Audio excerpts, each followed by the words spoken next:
Another abstract piece? My father's voice dripped with disdain as he surveyed my latest painting. Sophie, when are you going to grow up and do something real with your life? I continued cleaning my brushes, refusing to let him see how much his words stung. The studio I'd built in my small apartment was my sanctuary, even if my parents saw it as just another sign of my failure to meet their expectations. This is real, Dad, I said quietly. My work is selling well. He snorted, adjusting his perfectly tailored suit. Selling? To who? Those coffee shops where you hang your little exhibitions. My name is Sophie Anderson, and at 31, I was both a disappointment to my family of prestigious art dealers and secretly one of the most successful collectors in the modern art world. Not that they knew that last part. The coffee shops pay their bills, I replied, thinking of the multimillion-dollar deals I'd closed that week under my professional alias, and they support local artists. Local artists, he muttered like it was a curse word. The Anderson Gallery hasn't showcased a local artist in 50 years. We deal in real art, Sophie. Masters. Established names. Not these experiments. I looked at my painting, an intricate exploration of light and shadow that would sell for more than my father's gallery made in a month, once I revealed it under my professional name. But Harrison Anderson would never see past his daughter's hobby to recognize real talent. Was there something specific you needed, Dad? I asked, finally turning to face him. You don't usually visit my neighborhood.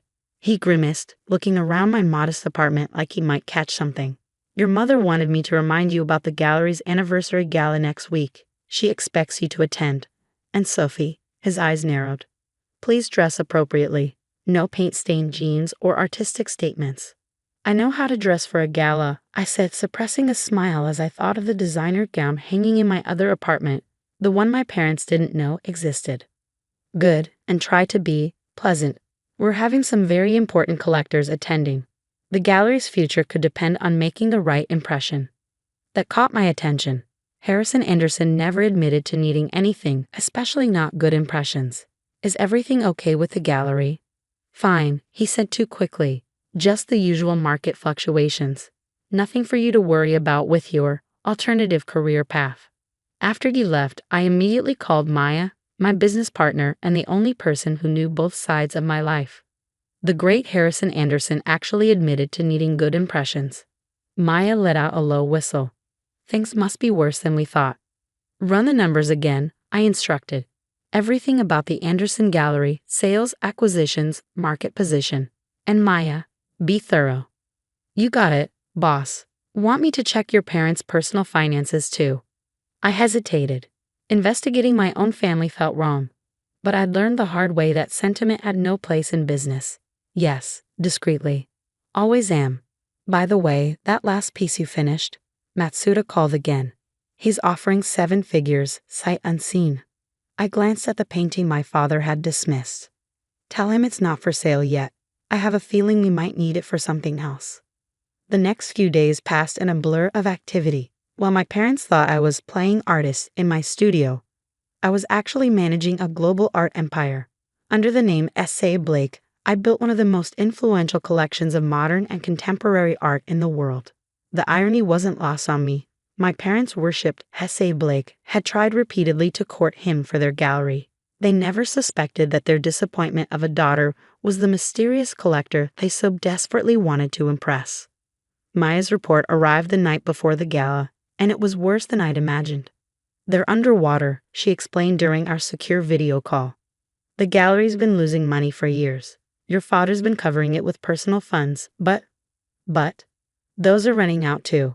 They've mortgaged everything. The gallery, their house, even their private collection. One more bad quarter and it all collapses. I sat back, letting the information sink in. The Anderson Gallery had been a cornerstone of the art world for 3 generations. My grandfather had built it from nothing. My father had elevated it to international prominence, and now, how did they let it get this bad? Maya's image flickered as she shuffled through documents. Multiple factors. They're still operating like it's 1990, all overhead, no digital presence. They've missed every major trend in contemporary art. But mostly, they're stuck in the past, showcasing the same established names while ignoring emerging talents. Everything I've been trying to tell them for years, I murmured. Exactly. The markets change, but they haven't. These days, collectors want to discover new artists, not just buy another Picasso. I thought of all the talented artists I'd discovered in those coffee shops my father sneered at. Many of them were now represented by my company, their work selling for small fortunes to collectors who appreciated innovation. What are their options? Without immediate intervention, bankruptcy within 6 months. Best case scenario, they're forced to sell the gallery. Worst case, they lose everything, including their reputation. I stared at my painting, the one Matsuda wanted to buy. Send me everything, financial records, market analysis, potential strategies. And Maya, get the lawyers ready. I think it's time for S.A. Blake to make an appearance. You're going to reveal yourself? No, I smiled. I'm going to save them. They just won't know it's me doing the saving. The morning of the gala, I prepared myself carefully. The dress I'd chosen, a classic Valentino in midnight blue, was elegant enough to meet my mother's standards while still allowing me to blend into the background. I wanted to observe tonight, not draw attention. My phone buzzed with a text from Maya. Paperwork ready. Sure you want to do this? Yes, I replied, time to show them what local art can really do. The Anderson Gallery was housed in a magnificent historic building downtown. Its classical architecture a testament to old money and established tastes. As I walked up the marble steps, I remembered all the times I played here as a child, dreaming of having my own work displayed on these hallowed walls. Sophie, my mother's voice cut through my nostalgia. Thank goodness you're early, and you look suitable. Diana Anderson was the epitome of sophisticated grace, her silver hair perfectly styled and her designer dress impeccable. She air-kissed my cheek, careful not to smudge her makeup. The caterers are setting up in the East Wing, she said, already dismissing me. Make sure they don't touch any of the displays. Actually, Mom, I thought I'd look around first. It's been a while since I've seen the new acquisitions. She waved distractedly, her attention caught by a ragging staff. I took advantage of her distraction to slip away, beginning my careful assessment of the gallery. The main hall was exactly as I remembered, grand, imposing, and hopelessly outdated. Masterpieces worth millions hung in predictable arrangements, their impact dulled by familiarity. There was nothing here to excite modern collectors, nothing to suggest the gallery understood contemporary trends. Doing a little reconnaissance? I turned to find Thomas Chen, my father's gallery director, watching me with knowing eyes. Thomas had always been kind to me, even when I was just the owner's rebellious daughter. Just admiring the classics, I said carefully. He glanced around before lowering his voice. Your father's worried. Won't admit it, of course, but this gala, it's more than just an anniversary celebration. Oh? Several major collectors are coming tonight. Your father's hoping to secure some significant investments. He paused. S.A. Blake was invited. I kept my expression neutral. The mysterious collector, I thought no one knew who they were. No one does. But your father's convinced Blake will appear tonight. He's desperate to make a deal. I thought of the documents Maya had prepared, the plans I'd spent all week perfecting. And if Blake doesn't show? Thomas sighed. Then I fear the Anderson Gallery's days are numbered. The gala began at 8. The gallery's halls filling with the elite of the art world. I recognized many faces, collectors I'd dealt with, artists I'd discovered, critics who'd unknowingly reviewed my work. All of them here to witness either the salvation or the downfall of one of the industry's most established institutions. My father was in his element, moving from group to group with practiced charm. But I could see the tension in his shoulders, the way his eyes kept darting to the entrance. Anything? He asked Thomas during a brief lull. No sign of Blake, Thomas replied. But the night is young. I checked my phone. Maya had everything in place. The offers, the contracts, the carefully crafted story that would explain S.A. Blake's interest in saving the Anderson Gallery. Sophie, my mother's sharp voice interrupted my thoughts. Stop hiding in corners. The Prescotts want to hear about your artistic endeavors. I suppressed a sigh and followed her to where Albert and Margaret Prescott held court. They were old family friends and significant collectors, though they'd never looked at my work. Still painting, dear? Margaret asked with carefully crafted concern. How persistent of you. Someone has to make the art that fills these walls, I replied mildly. Albert laughed as if I told a particularly naive joke. Yes, well, some art belongs in galleries and some belongs in other venues, like the private collections of discerning buyers who recognize talent regardless of name or pedigree. I thought but didn't say. The evening wore on, and I could see my father's composure cracking. Several potential investors had already made their excuses and left. The great S.A. Blake had not appeared. "It's over," I overheard him tell my mother in a quiet corner. "Without Blake's investment. Harrison, surely there are other options. None that won't cost us everything." He looked around the gallery, his life's work, his father's legacy. "Maybe it's time to accept that the world has changed. We just didn't change with it." I slipped away, finding a private spot to make a call. "Ready?" Maya asked. "Send it." Moments later, my father's phone buzzed. I watched as he read the message, his face transforming from despair to disbelief to desperate hope. "Diana," he called. "Blake's representative is coming, tomorrow morning." The gallery erupted in excited whispers. Everyone knew what this could mean. "See," my mother said, patting his arm. "All your worrying for nothing. Say Blake would never let the Anderson Gallery fail." I smiled, thinking of the papers waiting in Maya's office. My parents had no idea how right they were, or why. The next morning, I arrived at the gallery early, wearing my starving artist uniform of paint-stained jeans and an oversized sweater.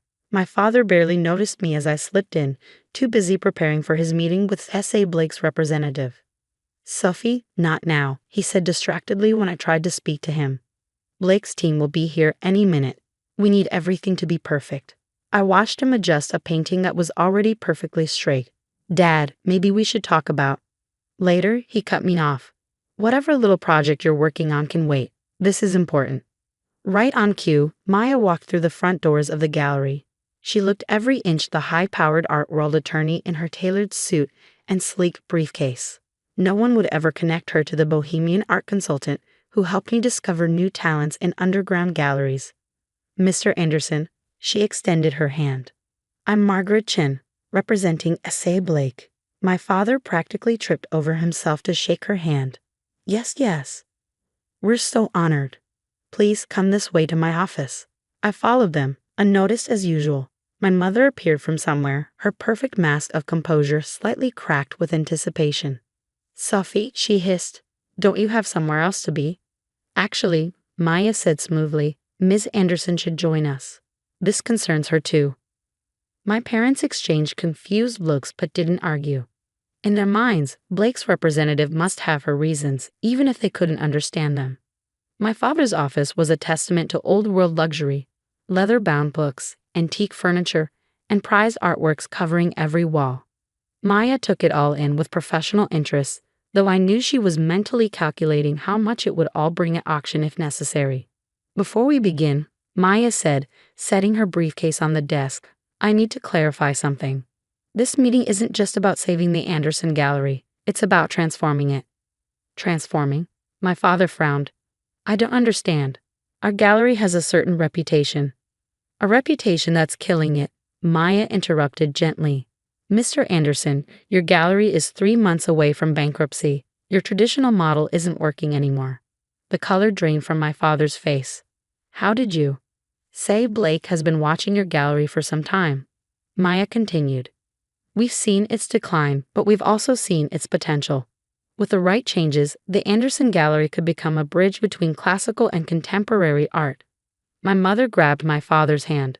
"What kind of changes?" Maya opened her briefcase and began laying out documents. "First, a complete financial restructuring. Blake will purchase the gallery's debt and invest significant capital for modernization." "Purchase our debt." My father's voice was faint. "All of it," Maya confirmed. "The gallery, the mortgages, everything. In exchange, Blake wants 2 things: 51% ownership and complete creative control over the gallery's new direction." "Control?" Now my father's voice rose sharply. "This gallery has been in my family for generations. We have standards, traditions that are bankrupting you," Maya said firmly. "Mr. Anderson, this isn't a hostile takeover. It's a rescue mission. Blake wants to preserve your legacy while bringing the gallery into the modern era." I watched my father struggle with this, his pride warred with his desperation, his fear of change battling his fear of losing everything. "What?" He swallowed hard. "What exactly would these changes entail?" Maya pulled out a tablet, bringing up images of modern gallery spaces, a complete renovation of the East Wing to showcase emerging artists, digital installations, interactive exhibits, a strong online presence, and most importantly, a new curator who understands both classical and contemporary markets. My mother gasped. Replace Thomas? Not replace, I found myself saying. Everyone turned to look at me, as if just remembering I was there. Partner with. Someone who can bridge the gap between old and new. Maya nodded approvingly. Exactly. In fact, Blake has someone specific in mind. She slid another document across the desk. My father picked it up, his eyes widening as he read. This can't be right. These sales figures. They're correct, Maya assured him. Every piece sold, every exhibition curated, every artist discovered, all verified. But he looked up at me, really seeing me for the first time in years. Sophie? I met his gaze steadily. Remember all those coffee shop exhibitions you mocked? They weren't just about selling paintings. They were about finding talent, building relationships, understanding where the market is going, not just where it's been. My mother's voice was barely a whisper. You've been selling art? Successfully. Very successfully, Maya confirmed. Your daughter has one of the best eyes in the business for emerging talent. Artists she's discovered are now selling for 6 and 7 figures. My father slumped in his chair. All this time, while we were dismissing your work, I was learning the business. I finished for him. Not your way, but my way, and it works.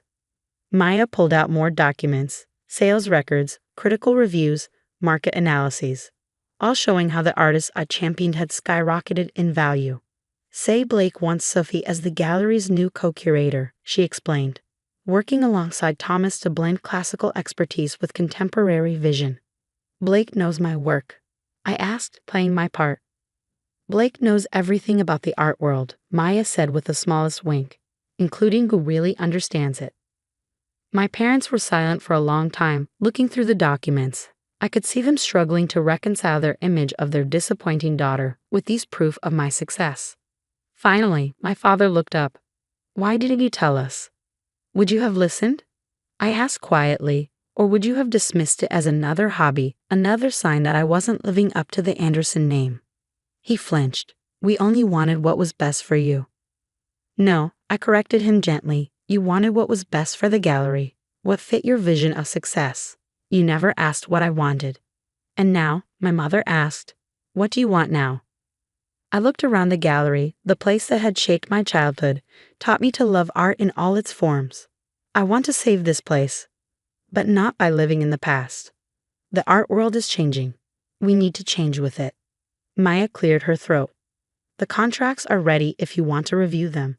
Blake's offer expires at the end of the week. My father picked up his reading glasses, then hesitated. This curator position, you'd accept it. Work with us, not against us. I've never been against you, Dad. I just saw possibilities you couldn't see. He nodded slowly. And Blake? Why remain anonymous? Why not meet with us directly? Maya smiled diplomatically. Say Blake prefers to let the art speak for itself. Success isn't always about being seen. The next few hours were a blur of negotiations and signatures. My parents' lawyers were called, documents were reviewed, and slowly the future of the Anderson Gallery took shape. By evening, it was done. The gallery was saved, though transformed. My parents had surrendered control but secured their legacy, and I had finally found a way to bridge my two worlds. There's one more thing, Maya said as we prepared to leave. She pulled out a single canvas, carefully wrapped. My father unwrapped it slowly, his eyes widening as he revealed my latest painting, the one he'd dismissed in my studio. Blake would like this to be the first piece displayed in the gallery's new contemporary wing, Maya explained, as a symbol of the transition between old and new. My father studied the painting with new eyes. This is extraordinary, Sophie. The complexity, the technique. How did we not see it? Because you weren't looking, I said simply. You saw what you expected to see. My mother touched the canvas gently. Blake wants this piece, but would you rather keep it? Your first major gallery showing? I smiled, thinking of all my work that had already sold for small fortunes under different names. Something tells me there will be more pieces to come. After Maya left, my parents insisted I stay for dinner. We sat in my father's office, surrounded by the art that had shaped our lives, and really talked for the first time in years. We were wrong, my father said finally. About you, about art, about everything. Can you forgive us? There's nothing to forgive, I assured him. We all had to learn to see things differently. Over the next few months, the Anderson Gallery underwent its transformation. The East Wing was renovated into a stunning contemporary space. Digital installations attracted younger collectors. Our online presence grew exponentially. And through it all, my secret remained safe. Say Blake continued to collect and influence from the shadows, while Sophie Anderson emerged as a respected curator with an eye for new talent. 1 year after the gallery's transformation, we hosted a special exhibition. Bridging Worlds showcased classical masterpieces alongside contemporary works, demonstrating how tradition and innovation could coexist beautifully. The centerpiece was my painting, the one that had started it all. Now valued at over $1 million, it drew collectors and critics from around the world. I still can't believe S.A. Blake saw your potential before we did, my father said during the opening, watching as another wealthy collector admired my work. I smiled, thinking of the latest acquisition I'd made under Blake's name. Sometimes the most valuable things are hidden in plain sight. Speaking of Blake, my mother joined us, champagne in hand. The mysterious collector has acquired another piece for the gallery. Did you hear her? No, I said innocently. Do tell. As she launched into the story, I caught Maya's eye across the room. She raised her glass slightly, a private toast to our shared secret. The truth about S.A. Blake would come out eventually. The art world loved its mysteries, but it loved revelations even more. When that day came, I hoped my parents would understand why I'd kept my success hidden for so long. But for now, I was content to let them marvel at the transformation of both their gallery and their daughter. They'd learned to see art, and me, with new eyes. That was worth more than any painting in our collection. To new perspectives, I said, raising my glass. To family, my father added. To art, my mother finished. To all of it, I thought. To hidden talents and second chances. To proving that success doesn't always look the way we expect. And most importantly, to finally being seen for who I really was. Not just an artist, not just a curator, but someone who had found her own way to make her mark on the world.